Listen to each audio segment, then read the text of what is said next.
एका police station मधून दुसऱ्या पोलीस स्टेशन मध्ये बदली म्हणून जाणाऱ्या पोलीस अधिकाऱ्यांच्या निरोप सोहळ्यांची रश्मी शुक्ला यांनी गंभीर दखल घेतली. खाकी गणवेशावर रंगीत फेटे बांधणे, पुष्पवर्षाव किंवा या अधिकाऱ्याला सरकारी वाहनात बसवून ते वाहन दोऱ्या बांधून ओढण्याचे काही प्रकार फोटोज, व्हिडिओच्या माध्यमातून सोशल मीडियातून समोर आले आहेत. प्रसिद्धी मिळवण्याच्या अशा प्रकारांची पोलीस महासंचालक रश्मी शुक्ला यांनी आता दखल घेत हे सोहळे बंद करण्याचे आदेश दिलेत. अनेकदा मुंबईसह महाराष्ट्र पोलीस दलात अधिकारी आणि कर्मचाऱ्यांची देखील विशिष्ट कालावधीनंतर बदली केली जाते. यामध्ये आता काही अधिकारी कर्मचाऱ्यांसाठी सत्कार सोहळा आयोजित केले जातात. जणू संबंधित अधिकारी पोलीस दलातून सेवानिवृत्तच होत आहे अशा पद्धतीने हे कार्यक्रम रंगतात. त्याचे रील्स, फोटोज, व्हिडिओज बनवले जातात.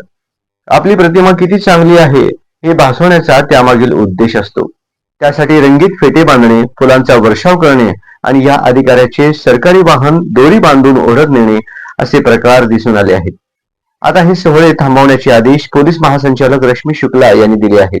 पोलीस दलाच्या प्रमाणित कार्यपद्धतीला अनुसरून हे सत्कार सोहळे नसल्याचे सांगत ते टाळण्याचे आदेश पोलीस महासंचालक शुक्ला यांनी राज्यातील पोलिसांना दिले आहेत. अशा प्रकारचा कोणताही कार्यक्रम होणार नाही त्याची दक्षता वरिष्ठ अधिकाऱ्यांनी घ्यावी असे त्यांनी आदेशात नमूद केले आहे. निरोप समारंभाचे व्हिडिओ प्रसिद्धी मिळवण्यासाठी असले तरीही यातून प्रसिद्धी कमी आणि चेष्टा, उपहासच अधिक होतो.